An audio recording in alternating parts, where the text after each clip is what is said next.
मार सकता है, ना अस्त्र के द्वारा मार सकता है, स्वयं श्री भगवान पधार रहे। भगवान ने जो निरंतर भजन प्राण रहते हैं, कश्यप जी, अदिति जी, वो भगवान के वात्सल्य में भरे थे। प्रभु जब प्रकट हुए तो उनसे कहा, मुझे आप जैसा पुत्र चाहिए। प्रभु ने कहा कि मेरे जैसा तो मैं ही हूं, अद्वितीय हूं, दूसरा कोई है नहीं, मैं ही अवतरित होऊंगा। भजन में देखो कितनी सामर्थ्य है। जगत पिता को पुत्र रूप में प्राप्त कर रहे हैं। वही चक्रवर्ती सम्राट अवधपुरी के नरेश महाराज दशरथ जी के रूप में, जिनके महामहिम अद्भुत सौभाग्य प्राप्त करने वाली 3 ये रानियां, श्री कौशल्या जी, श्री कैकेयी जी, श्री सुमित्रा जी। भगवान वशिष्ठ जी इनके गुरुदेव हैं। प्रायः बड़े बड़े महान जो राज्य पालक रहे, उनके ऊपर, राजा के ऊपर महाराजा विराजमान रहे। ऊपर से स्वर्गलोक आदि लोकों से भी ये शिक्षा मिली है।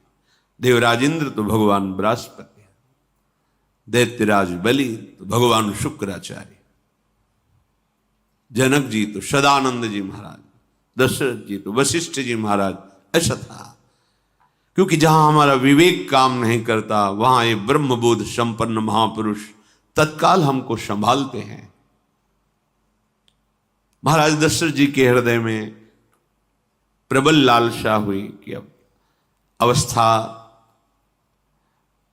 व्यतीत होती जा रही है, पर जो गृहस्थ धर्म का परम लाभ है वो तो हुआ ही नहीं। वशिष्ठ जी के चरणों में प्रणाम करके कहा, भगवान एक ही बात की असंतुष्टता है, हमारे कोई पुत्र नहीं है।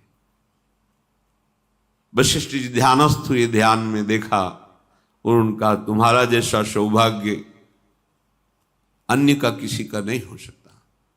तुम्हारे यहां स्वयं सच्चिदानंद भगवान श्री हरि अपने अंशों के साथ अवतरित हो रहे हैं। श्रृंगी ऋषि को बुलाया गया, पुत्रेष्टि यज्ञ करी, उसमें साक्षात भगवान अग्निदेव प्रकट होकर के खीर दिया और कहा अपनी रानियों को पवा दीजिए। वशिष्ठ जी के आज्ञा के अनुसार उस खीर को 2 भाग में किया।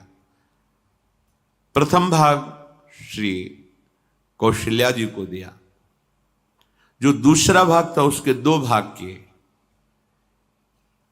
उसका 1 भाग कैकेयी जी को भी किया।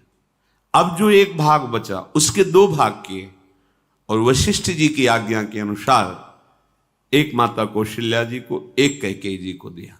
उन्होंने अपने हाथ से सुमित्रा जी को दिया। तो सुमित्रा जी के गर्भ से लक्ष्मण और शत्रुघ्न, कौशल्या जी ने जो भाग दिया उससे लक्ष्मण जी प्रकट हुए, जो रामचरण अनुरागी, अद्भुत अद्भुत हरि प्रेमी। शत्रुघ्न जी भरत चरणों का आश्रय लिए हुए राम जी का सेवन करते। बड़ा रहस्य है, कितनी मर्यादा है। गुरु की आज्ञा से जहां जैसा विधान होना चाहिए वैसा, तो उस बड़ा मंगल शुरू।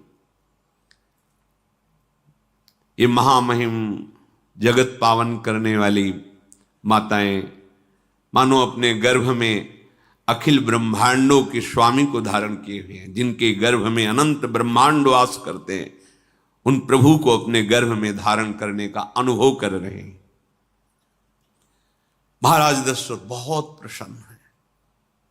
ये जीवन का परम लाभ है।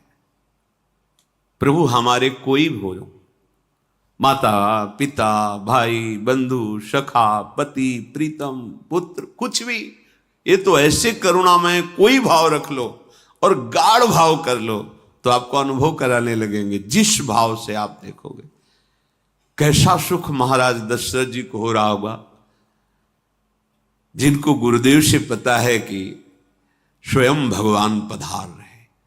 प्रतिपल इनके दर्शन करके कौशल्या जी, कैकेयी जी, सुमित्रा जी के प्रेम पुलकित रहते हैं। दशरथ जी, अहो भाग्य, साक्षात भगवान पधार रहे हैं। समय व्यतीत हुआ, जोग लगन गृह बार तिथि, सकल भये अनुकूल, चर अरु अचर हर्ष जुत, राम जन्म सुख मूल। ठीक योग लगन ग्रह वार तिथि सब अनुकूल हो गई। कब? जिसके हृदय में प्रभु का प्रकाश हो जाता है, जो प्रभु के भजन में रहता है, तो योग लगन ग्रह वार तिथि नक्षत्र सब अनुकूल हो जाते हैं। जो पे कृष्ण चरण मन अर्पित, तो करी है का नवग्रह रंग। सब ग्रह नक्षत्र वार तिथि, ये जितने भी विघ्न कारक या शुभ कारक है, ये सब शासन में रहते हैं जिसके हृदय में भगवान नाम चल। जिते विनायक शुभ अशुभ, ये विघ्न करे नहीं कोई, क्योंकि भगवान का नाम चल रहा है, हृदय में भगवान प्रकाशित हो गए हैं, परमानंद अनुभव होता है। ऐसे भगवान जगत में प्रकट हो रहे हैं। ये तो कभी कभी अवतार होता है, पर ये अवतार होता ही रहता है। भगत के हृदय रूपी महल में अवतार होता रहता है। जो निरंतर भगवत चिंतन परायण, अपने अहम को भगवान के चरणों में समर्पित किया, तो भय प्रकट कृपाला, यही हृदय में प्रकाशित हो जाते हैं। हृदय में ही दिव्य वृंदावन प्रिया प्रीतम दिव्य लीला।